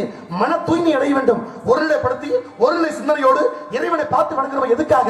இந்த உலகத்தில் ஆங்காரம் உள்ளடக்கி 50 சுற்றெடுத்து தூங்காமல் தூங்கி சுகம் வருவதற்கான இறை சிந்தனையோட 50 உண்டு கடந்து இறைவன் வணங்கும் பொழுது எல்லா விதமான ஒரு சக்தி உடம்புக்கு கிடைக்குது. அவங்க கட்டுக்கோப்பையும் பெருமையும் பாரம்பரிய விளையாட்டது ஆலயம் தருவது சாதம் என்று கோவில் இல்லாத ஊர்ல குடியிருக்க கூடாதுன்னு சொல்லி ஆலயத்துக்கு பெருமை சேர்ப்பு விதமாக பக்தர்களை கொண்டாந்து முன்னாடி வச்சிருக்கோம்னா எதுக்காக? பகவான சுத்திரம். ஒரு கோயிலுக்கு போறோம்னா விநாயகர் முன்னால இருக்காரு. அந்த விநாயகர் கும்பிட போகும்போது வாசல்ல இன்னொரு யானையை கட்டி போட்டுப்பாங்க. அந்த யானை கிட்ட நம்ம காசை கொடுத்து ஆசீர்வாதம் வாங்குவோம். ஆனா உள்ள விநாயகர் பெருமாள் அதுவும் யானதே, அதுகிட்ட போய் நம்ம காசு கேட்போம். என்ன அர்த்தம்? வெளியில இருக்கிறது யாரு, உள்ள இருக்கிறது கூட யாரு? ஒண்ணு பிச்சை வாங்குது, இன்னொரு பிச்சை கேட்கிறோம். எதுக்கு இப்படிப்பட்ட சூழ்நிலை கட்டியனா? யாரெல்லாம் தன்னை அடக்கக்கூடிய அங்குசத்தை மற்றவரிடத்தில் கொடுத்திருக்கிறானோ அவன் இந்த உலகில் அழியப்படுவான், அடக்கப்படுவான். யாரெல்லாம் தன்னை அடக்கக்கூடிய ஆயுதத்தை தானே வைத்திருக்கிறானோ அவன் போற்றப்படுவான் என தன்மைக்காக உள்ள விநாயகர் தானே அங்குசத்தை வச்சிருக்கிறான். இது மத்தத்தை கொடுத்திருக்கு. இந்த காட்சியெல்லாம் எங்க நடக்குது? ஆலயத்துக்கு போய் வாழ்றவனுக்கு நல்லபடியா வாழணும்னு எடுத்துக்காட்ட கொடுக்குது. அப்ப வாழ்க்கை என்பது வாழ்வதற்கு, அந்த வாழ்க்கை வாழும்பொழுது 100 வருஷம் வாழ மாட்டானே அது ஏன்? இதென்ன மூச்சு விட பேசி கடைசியில் எப்படி சொல்லிட்டு இருக்கீங்க? எத்தனை பேச்சு பேசினா திருப்பி திருப்பி அதே பேசுனா எங்க வேணா கேளுப்பேன். கேள்வி நாள்ல பதிலா சொல்லுமா? என்னம்மா ஒழுங்கா ஓடி அடைகிற மாதிரி ஒரு பேச்சு பேசு. அப்ப ஓடி அடையிட்டு பேசிக்கிட்டு இருக்கேன். ஒரு புள்ள பிறந்த காது குத்துறோம். குத்துறா ஏன் காது ஓம் அப்படின்ற வடிவத்துல இருக்கு. பிரணவத்தினுடைய வடிவத்துல புள்ளிய வைக்கணும். ஆமா, அதனால நம்ம மதத்துல உண்மைதான் காது குத்துறோம். சரி, ஒரு புள்ள தங்கணும்னா ஒரு குழந்தை பிறந்து ஒரு வீட்டுல கருவிலோ இல்ல அந்த குழந்தைக்கு ஒரு உயிர் சேதம் வந்துகிட்டே இருக்குன்னா பிறந்த பிள்ளைக்கு மூக்க குத்தி விட்டுருவாங்க. ஏன் இருக்கு? அப்ப ஏன் உன ஆரம்பத்துல ஒரு படி கொடுப்பது கொண்டா அத கொச்சப்படுத்தி விட்டுட்டா சரி. இதெல்லாம் நம்ம நாட்டுல ஒரு சாங்கியா. ஒரு பொம்பளை பிள்ளை கர்ப்பமா இருக்கு, 7 மாசம் 9 மாசத்துல வளகாப்பு போடுறாங்க. ஏன்? கருவில் இருக்கக்கூடிய குழந்தை அந்த வளைகளுடைய ஓசையை கேட்கணும்ன்றதுக்காக, அதனுடைய புத்தி கூர்மையாகும். ஆமா, அந்த காது கேட்கும் போது அப்ப காரணம் இருக்குல்ல. உண்மைதான், இதுக்கெல்லாம் காரணம் இருக்குல்ல. ஆமா. அப்ப கொல்லிக்கொடை உடைக்க என்ன காரணம்? ஒரு வீட்டுல விசேஷம் வச்சிருந்தாலும் எதை வச்சிருந்தாலும் எங்க வெளியூர் பயணம் போனாலும் எலுமிச்சை பழத்தை வச்சு தெரியல. நான் கேட்ட சொல்ல முடியுமா? கேள்வி நான் கேட்டிருக்கேன். பதில் சொல்லு. நான் கேட்கலையா? அப்ப நான் கேட்டது கேள்வி தெரியலையா? நாரதர வேஷம் போட்டு வந்திருக்கீங்க மரியாதை. அப்ப வள்ளி வேஷம் போட்டு நானும் பொறுமையா வச்சுக்கிட்டு இருக்கேன். அப்ப நீ கேட்டா சொல்லணும், நான் கேட்டா சொல்லக்கூடாது. அப்படித்தானே? கேள்வி முதல்ல நான் கேட்டிருக்கேங்க. கேட்டா அப்படி நினைக்கிறேன். அப்ப முதல் கேட்டா சட்ட புத்தகம் எழுதி போட்டீங்களா? பேச்சுக்குன்னு ஒரு இலக்கியம் உண்டு. அந்த இலக்கியத்தை நான் ஒரு பேசுகிறேன். நியாயம் உண்டு. புரியுதா? முதல்ல பேசுறவங்களுக்கு சரி பதில் சொல்லணும்னு ஒரு வரமுறை. அப்படிப்பட்ட அவசியம் இங்க கிடையாது. அப்ப ஏன் வந்தீங்க? அவசியம் கிடையாது. ஏன் வந்தீங்க? அப்ப நீங்க எதுக்கு வரீங்க? வீட்ல இருக்கணும். அப்ப நீங்க வீட்ல இருக்கதானே? ஏதாச்சும் பார்த்தா காட்டுக்குள்ள தெரியுதானே? என்ன சத்திக்கு நீங்க வரீங்க? என்ன கருதுக்கு இங்க வந்தீங்க? அப்ப பேசுறப்ப சரியா இருக்கணும்ல. வேற வேலை இல்ல. அப்ப நான் பேசுறதுக்கு நீங்க சொல்லக்கூடாது. நீங்க என்ன சொல்லணுமா? குச்சி எடுத்துக்கிட்டு பிள்ளைகளுக்கு சொல்லி கொடுக்க வேண்டியது ஆனா அவன. உண்மையே இன்னைக்கு குச்சியை தூக்க வேணும்னு நான் பாத்துக்கிட்டு இருக்கேன். பார்த்து பத்திரமா இருந்துங்க. நீங்க நிப்பாட்டுங்க. நீங்க குச்சி எடுத்து அடிக்க நினைச்சீங்கன்னா சரி, நீங்க சாட்டை குட்டி எடுத்து எடுத்தோம்னா சத பிச்சு போகும். குச்சி எடுத்து அடிச்சால சாதாரண உலகத்துல இறைவனாகப்பட்டவன் மனுஷனை தண்டிக்கிறான். ஆனா மனுஷனா பிறந்த ஒருத்தன் தன்னுடைய பிறம்பாட இறைவனைய அடிச்சான். அவன் யாரு? குச்சிக்கு வந்து இல்ல குச்சியை பேசுவான். என்ன பேசினாலும் ஏதாவது கேள்வி. நீ தானே அந்த குச்சியை பேசுன? அங்கதான் வந்திருக்கேன். இறைவன் நம்மள தண்டிக்கிறான். குச்சி எடுத்துட்டு போய் ஆனா அவனானு சொல்லி கொடுக்கிற ஆசிரியர் தானே. சரி, அதுதானே படிச்சிருக்கீங்க. அதான் கேட்டேன். அதுதான் சொன்னேன். ஆனா அவனை சொல்லி கொடுக்கல வந்திருக்கேன். அது தெரியாத ஆளு சொல்லி தெரியாத ஆளுக்கு சொல்லி கொடுக்கணும். ஏன்னா அப்படி சொல்லி கொடுத்து ஏதோ ஒரு ஆசிரியர் யாரோ ஒருத்தவங்க சொல்லி கொடுக்கலன்னா இங்க வந்து நிக்க முடியுமா? முடியாதுல்ல. அவங்க இன்னைக்கு இந்த ஆனா அவனை சொல்லி கொடுத்ததுனாலதான் இன்னைக்கு இதை படிச்சுக்கிட்டு பேசுறோம். ஒரு பொழப்பு. எவ்வளவு ஒரு ஆளா இருந்தாலும் தனக்கு நினைச்சு வந்திருக்க முடியுமா? அதனாலதான் கல்வி கண் தெரிந்து வந்து சொல்லி கொடுத்தவங்கள கடவுளுக்கு சமமா சொல்றாங்க. உண்மைதானமா? ரெண்டே ஒரு கையில தான் குச்சியை கொடுத்திருக்காங்க. ஒண்ணு காவல்துறை, இன்னொன்னு பாத்தீங்கன்னா ஆசிரியர் கையில. ஏன்? ஆசிரியர் எடுக்கக்கூடிய குச்சிக்கு அப்பயே கட்டுப்பட்டோம்னா அந்த குச்சிக்கு நமக்கு வேலை எல்லாம் போயிடும். நம்ம இங்க இருக்க குச்சிக்கு வேலை கொடுக்காம விட்டோம்னு வச்சுங்க, அந்த குச்சிக்கு வேலை வாங்கணும். அப்ப குச்சி இருக்கிறதுக்கு கிடைக்காது. அதே மாதிரி பெரும்பால இறைவனை அடித்தவன் யாரு? பாண்டிய மன்னன். எதுக்கு? வையத்துல பெரிய வெள்ளம் ஏற்படுமா? வீட்டுக்கு ஒரு ஆள் அணைக்கட்ட வந்தார். வந்தி கிழவி அப்படின்னு ஒரு கிழவி வீட்டுல இருந்து ஆள் இல்ல. ஏன்னா அது கல்யாணம் பண்ணல. அப்ப கல்யாணம் பண்ணதுனால வேற யாரும் இல்ல. அப்ப சொக்கார கும்பிடுச்சு. சொக்கே ஒரு இளைஞனா வந்தாரு. வந்தவர் காசு கொடுக்காம முட்டை வாங்கி தின்னு விட்டு நான் போய் உனக்கு பதிலா அணை கட்ட போறேன் அப்படின்னு போய் கூடையோட தலைமாட்டில் வச்சு படுத்துட்டாரு. வந்தாரு பாண்டிய மன்னன். வேலை எப்படி நடக்குதுன்னு பார்த்தார். ஒரே ஒருத்தர் மட்டும் காலு மேல காலு போட்டு அதுவும் மல்லாந்து வானத்தை பார்த்து அட்டான காலை கொடுத்து தூங்குறான்டா. யார் அவன்? பார்த்தாரு. எழுந்திருச்சாரு சினே. உடனே சிவன் இவருக்கு அப்படி தெரியும். என்னடா எல்லாரும் வேலை பார்க்கறாங்க, நீ மட்டும் படுத்து உறங்குற அப்படின்னு கையில வச்சிருந்த பழம் எடுத்து முட்டியில முதுகுல சுளிர ஒரு போட்டார் அட்டி. அந்த அடி உலகத்தில் உள்ள அத்தனை மக்களுடைய முதுகுல விழுந்துச்சான். அதனாலதான் அரசர் அடித்தார். அதனால இந்த இடத்திற்கு அரசர் அடி அப்படின்னு கூட பேர் உண்டு மதுரையில. அவ பாத்தீங்களா, சாதாரண நினைக்க கூடாது. யாராக இருந்தாலும் இறைவன் ஆக தொழிலாளி ஒரு தொழிலாளி மீது அடி விழுந்தால் அது ஒட்டுமொத்த தொழிலாளி மீது விழுந்த அடியாக மற்றவர் உணர வேண்டியிருக்காதே. பரமசிவன் மீது பட்ட அடி எல்லாருமே நல்லா சேர்த்து தான் பேசுறீங்க. அந்த கொள்ளி கூட வைக்கிறது தான் பதில் சொல்லுங்க. இரண்டு வீட்டுக்கு சரி தெரியலன்னா விட வேண்டிய இரண்டு வீட்டுக்கு வெளிச்சம், மறுநடத்துக்கு தண்ணி, ஜாடிக்கு மூடி, குரலுக்கு இனிமை, உடலுக்கு, பெண்களுக்கு பருவம். அதே 7 என்னென்ன? வேதை பெருமை, வங்கை மருந்து, அறிவை தெளிவை, பேரிழமை. நீங்க அறிஞ்சிருக்கிறது வங்கை பெருமை. உங்களுடைய பருவத்தை 22 மாப்பிள வந்திருக்கீங்க. பாத்துட்டீங்களா? பேரு பேர் இருக்கு, ஊரு எல்லாம் ஒண்ணுதான். அம்மா அப்பா அம்மா அப்பா எல்லாம் உயர்ந்த இடத்துல இருக்காரு. பெரிய ஆளு. ஆமா, பெரிய வீடு. அதனால தங்கறதுக்கு வீடு தான் இருக்கேன். அவர் அப்பனுக்கு தங்கத்திலே வீடு. அப்படிப்பட்டார். அம்படி பெரிய வசதியான குடும்பம். ஏன் என்ன நினைக்கிறீங்க? நீங்க ஏழைக்கு தகுந்த எள்ளு உண்டு. ஆளுக்கேத்த காத்தடிக்குது, ஏழைக்கு ஏத்த வீக்க காத்தடிக்கிறத நம்ம நிக்கிறோம். நமக்கு தக்கன சத்துக்கு கல்யாணம் அந்த குடும்பம் நல்லா இருக்கு. நான் என்ன சொல்றேன், சத்துக்கு தக்கன பண்ணியா மட்டும் நல்லது. ஆனா யோகா வரும்போது அதை ஏத்துக்கிட்டு தானே வர முடியும். வாய்ப்பு வரும்போது பயன்படுத்த முடியும். யோகத்துக்கு வரும்போது அப்புறம் யோகம் பயிற்சினா இப்ப நான் என்ன சொல்றேன், எல்லா விதமான யோகம் ஒருத்தருக்கு வருதுன்னா எல்லா நேரமும் ஒத்துழைக்கு நடத்தான். ஒருத்தருடைய பேச்சு சரின்னு வச்சுக்கலே, நல்ல நேரம் ஒத்துழைச்சுன்னா தப்பா பேசுனா கூட அங்க சரியா முடிச்சிடும். நேரங்காலம் சரியில்லையா அவன் நல்லதுக்கு தான் சொல்லியிருப்பான், ஆனா கெட்டதை போய் முடிச்சிடும். அப்ப நம்ம தீர்மானிக்கிறதா? இந்த உலகத்தில் இயற்கை பல்வேறு சூழ்நிலையை தீர்மானிக்கிற வழியாக சொல்ற மாதிரி திறமையே இல்லாத ஒரு ஆளு கூட நேரங்காலம் இருக்கும் போது கண்டிப்பா ஒரு உச்சத்துல கொண்டு போய் வச்சிருக்கானே. ஆனா திறமை உள்ள ஆளு சரி எப்பவுமே அவன் இருக்கிற இடத்துல அப்படியே தான் இருக்கு. கண்டிப்பா நம்மள இருக்கு, அதை மாத்த முடியாது. அங்க செருப்பு கடிச்சு செத்தவன இருக்கா, பணமரத்து வந்தவன பழச்சவன இருக்கத செய்யறான். ஆமா, பூமியில மாத்த முடியாதுல. அதான் தெரியாதே இருக்கு. வழியில அளந்தா எடு உடைய வகையில குடுனா, உடையங்களை கொடுத்தோம்ல, அந்த கொள்ளி கொடையை உடைக்கிறான்னு சொல்லி அந்த 100 வயசே வாழ்றான்னு கேட்டு நான் சொல்றேன். நல்லா இருக்கு நினைக்கிறேன். சாமி அந்த கொள்ளி கொடத்தை மட்டும் கேளுங்க. நான் கேட்ட கூட பேசுவோம். அந்த மாதிரி பக்கத்துல வந்து ஞானீங்களா? அதுதான் முத கட்டிச்சு. அப்ப முத ஆஹா முத கட்டால எடுத்து குடும்பம் சேர்ந்து இருக்கீங்க. நான் கேக்குறேமா, நீங்க பேசுற பத்தி நல்லா இருக்கு. இப்ப நான் பேசிக்க வரேன். இப்ப கொள்ளி கொடை ஏன் உடைக்கிறோம்? அதுக்கு 3 ஓட்டை போடுறோம். இந்த பூமியில எப்படிப்பட்ட ஆளா இருந்தாலும் பிறக்கும் பொழுது ஒரு மனிதனுக்கு சுவாசிக்க மூக்கு 2 ஓட்டை, கண்கள் 2 ஓட்டை, காது 2 ஓட்டை, குஜம் புயம் என்று சொல்லக்கூடிய இந்த இருக்கக்கூடிய சேர்த்தவனா மொத்தம் 9 துவாரங்கள் மனிதனுக்கு வெளியில தெரியும். இது எல்லாருக்கும் நடப்பு கிடக்கு. 9 துவாரம் தெரியும். ஆனால் ஒரு குழந்தை பிறக்கும் பொழுது 12 துவாரத்தோட பிறக்கிறது. 3 மதையுது. அப்ப இந்த 3 ஓட்டை எது கட்டியனா, உச்சிக்குடி ஒன்று, நெஞ்சக்குடி ஒன்று, தொப்புக்குடி ஒன்று. இந்த 3 ஓட்டைகள் பிறக்கும் பொழுது திறந்து வந்திருந்தாலும் காலப்போக்கில் மறைகிறது. அப்பத்தான் நம்மால் பாக்குறேன், இந்த ஓட்டைகள் காலப்போக்கில் மறைஞ்சாலும் நீ எந்தெந்த ஓட்டைகளோடு வந்தாயோ அது மூடி இருந்தாலும் இறந்த தருவாயில் அந்த ஓட்டைகள் திறக்கப்பட்டே நீ அனுப்பப்படுவாய் என்பதற்காக கொல்லி கொடுத்துல உச்சி குடிக்கா ஒரு ஓட்டை, நெஞ்சு குடிக்க ஒரு ஓட்டை, தொப்புள் குடிக்க ஒரு ஓட்டை, மொத்தம் 3 ஓட்டைகள் போடக்கூடிய காலச்சோடு எது கட்டியன்னா உச்சி குழி, நெஞ்சு குழி, தொப்புள் குடி. இதுக்காக போடக்கூடிய ஓட்டை தான் அந்த 3 துவாரங்கள். அதனாலதான் கொல்லிக்கூடம் உடைகிறது வழக்கமா இன்னைக்கு இருக்கு. இருக்கா இல்லையா? அந்த 3 ஓட்டை, அந்த உச்சி குடி, நெஞ்சு குடி, தொப்புள் குடி 3 ஓட்டையை திறக்கிறதுக்காக கொல்லிக்கூடத்துல 3 ஓட்டை போடுறோம். இன்னைக்கு சம்பவம் இருக்குல்ல, அப்புறம் என்ன இருக்கு? இன்னைக்கு ஒண்ணும் பெரிய சம்பவம் இல்ல. அப்படியே சாதாரண சம்பவத்தை பத்தி பிரச்சனை இல்ல. சம்பவம் இருக்கா இல்லையா? சம்பவமே இல்லாத சம்பவமா பேசுறது சம்பவம் நடக்கும் இல்ல. பெரிய சம்பவம் நடக்கணும்னா பெருசா எல்லாரும் எதிர்பார்க்க உண்மைதானே. அதெல்லாம் மதுரையில தான் சம்பவம் நடக்கும். ஆமாமா. என்ன அர்த்தம் மதுரை சம்பவம் சொல்லுங்க. உங்க சம்பவத்தை முடிச்சுட்டு நான் கேட்டேன். உங்க கேட்டேன் பதில சொல்லிட்டீங்க. நான் பதில சொல்லிட்டேன். சிறப்பாக நினைத்து நடந்தது. அடுத்த வேலையை பார்க்க நான் கேட்டேன். இல்லையே என்ன கேட்டீங்க? என்ன மாப்பிள்ள பாத்து வந்திருக்கீங்க? அது இல்ல, வேற என்ன? அது கிடையாது.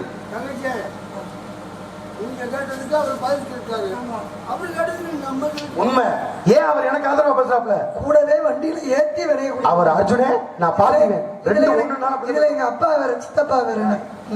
சொல்லுங்க சொல்லுங்க அப்ப சொல்லுங்க. கேட்டனே மாப்பிள்ள பேர் நான் சொல்றேன். சரி அவங்கள பிரச்சனை இல்ல. மாப்பிள்ள பேர் சொல்லிட்டு கேட்கலாம். வேணாம் சொல்லிடுறேன். சொல்லுங்க. என்ன மனுஷனுக்கு 100 வயசு எதுக்கு வார்த்தை மறைக்குவான்? ஏன் ஒண்ணும் இல்ல. என்ன பிரம்மை முதல்ல எல்லா உயிர்களையும் படைச்சார். ஓஹோ. படைக்கும் போது சில குறிப்பிட்ட உயிர்களை படைச்சு அவங்களுக்கு ஆயுள் காலம் கொடுத்தார். முதல்ல மனுஷனை படைச்சு நமக்கெல்லாம் 40 வயசு தான். அப்ப அடுத்து நாயை படைச்சார், அதுக்கு 40 வயசு. ஆந்தைய படைச்சார், அதுக்கு 40 வயசு. மாட்டை படைச்சார், அதுக்கு 40 வயசு. நீங்க எல்லாம் போய் கொஞ்ச நாள் பூமியில வாழ்ந்துட்டு வாங்கினார். வாழ்ந்துட்டு கொஞ்ச நாள்ல நாய் முதல்ல ஓடி இருக்கு. திட்டு திட்டு திட்டு திட்டு பிரம்மதை வேண்டாம். சோறு போட்டு அதான் போடுறேன், இல்லாட்டி கட்டி வச்சு கல்லை வச்சு அடிக்கிறாங்க. எனக்கு இந்த பொழப்பு வேணாம். என்னால 40 வயசு வரைக்கும் பூமியில வாழ முடியாது. எனக்கு 20 வயசு போதும், மீதி 20 நீங்களே வச்சுக்கிட்டு போயிடுச்சு. அடுத்து ஆந்த வயசு சொல்லியிருக்கு. நானே ராத்திரில கண்ணு தெரியுது, காலையில கண்ணு தெரியாம பொழைக்கிறேன். எனக்கு இந்த உசுரை வச்சுக்கிட்டு 40 வருஷம் வாழ முடியாது. மீதி 20 நீங்களே வச்சுக்கிட்டு அதுவும் போயிடுச்சு. அடுத்து மாடு போயிருக்கு, அது சொல்லியிருக்கு எனக்கு புண்ணாக்கு கரைச்சா தான் கரைக்கிறேன், வைக்கப்போர் போட்டா தான் போடுறேன், பக்கத்து காட்டில் மேஞ்சா கட்டி வச்சு அடிச்சு பஞ்சாயத்து வச்சு விட்டுறாங்க. எனக்கு இந்த பொழப்பு வேணாம், எனக்கு 20 வயசு போதும், மீதி 20 நீங்க வச்சுக்கணும். அது போயிருச்சு. மனுஷன் தான் போய் கடைசியா சொன்னானா எனக்கு 40 வயசு பத்தாது, கல்யாணம் பண்ணி புள்ள குட்டி பத்து பேரன் பார்த்து அனுபவிக்கிறதுக்கு இன்னும் ஆயுசு வேணும்னா பார்த்தாரு இறைவன். அப்ப இன்னைக்கு பாருங்க, மனுஷன் 40 வயசு வரைக்கும் நல்லா வாழுவோம். 40 வயசுக்கு மேல போனா நாய் குணம்னுவாங்க. ஏன்? நாயோட ஆயுசுல வாழ்றதுனால நமக்கு அது புத்தி வந்துருதான். அடுத்து 60 வயசுக்கு மேல ஆந்த குணம், கண் அப்படியே மங்க ஆரம்பிச்சிடும், ஏன்னா ஆந்தையோட ஆயுசு. அடுத்து 80 வயசுக்கு மேல மாட்டு குணம். அதனாலதான் இயற்கை உபாதைக்கு கூட இன்னொருத்தருடைய உதவி தேவைப்படுது. அப்ப நாய்கிட்ட வாங்கின 20, ஆந்தைகிட்ட வாங்கின 20, மாட்டுகிட்ட வாங்கின 20, 3 20 60, ஏற்கனவே மனுஷனை கொடுத்த 40, 60 40 100 வயசு. அதனாலதான் மனிதனை 100 வயசு வரைக்கும் நல்லாரு அப்படின்னு சொன்னாங்க. இதான் விளக்கம். ரொம்ப சிறப்பாக படிச்சாங்க. மல்லிக்கு கல்யாணம்